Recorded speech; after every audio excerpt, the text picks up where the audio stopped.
thinking about the collective, and in your TED Talk, you did mention specifically that you felt like humanity is acting as a single organism, and it's been such a weird time, I would say, in humanity over the last 50 years with like technology changing, iPhones, social media, all of this stuff. And at face value, I think you can look at humanity, and if you're a pessimist, you can say we're becoming more divided. If you're an optimist, you can say, I think there's an awakening happening here. I think there's a shift that's going on. It's not all coming together yet, but I see it. So for you, when you said that, I was really moved by that idea because I believe wholeheartedly in this as well. So we've talked a lot about the individual, but if we're all doing this work as the individual and we're contributing to the whole, what does that look like? So for you, Dr. Suki, what do you imagine we're going towards as the collective? Yeah, I mean, such a big question. And as a collective, I believe that we are here. So the essence of who we are, we can call it what we want. Our essence, our inner being, our soul, our spirit can fully know itself. We can return to this connection, to this wholeness, to this oneness. And it's like the bridge, the journey to get there, we have to go through self-discovery and evolution. And let's talk about that word discovery. Discovery is to stop covering up. So removing the husk, removing the shell. And in the process of removing the husk and shell, stop covering up, it has to be unearthed. And when you unearth something, it looks a little bit messy.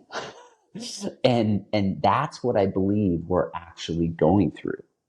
We're going through this process of unearthing systems, whether those systems are healthcare, government, economics. We're seeing changes in so many different things. And the other piece I'll share with people is the future is unwritten.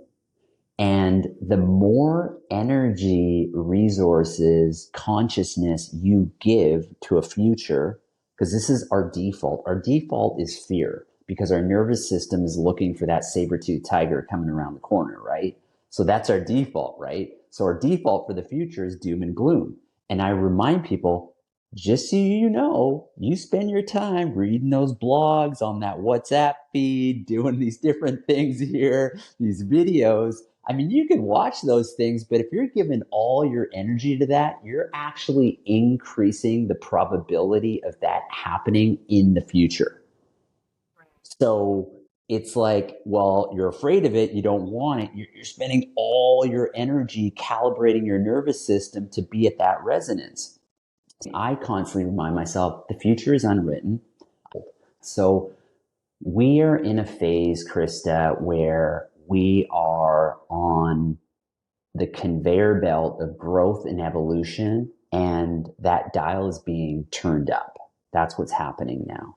So it's a time where I invite people to be even more committed. And I say, whatever you do, you look at all that stuff out there, you must keep your vitality, you must keep your life force, your energy, your nervous system up.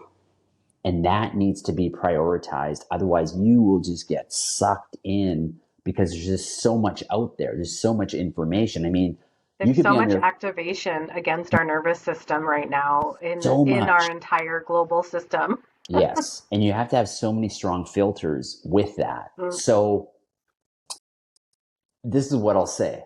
Most people would call me an optimist. I believe we live in such a beautiful time because the possibilities are endless. And I know people who live in the same place, and then I know many people that are doom and gloomers. And I believe our nervous system, because it creates our perception of reality, that as we move forward, people will begin to be living in different perceptual realities.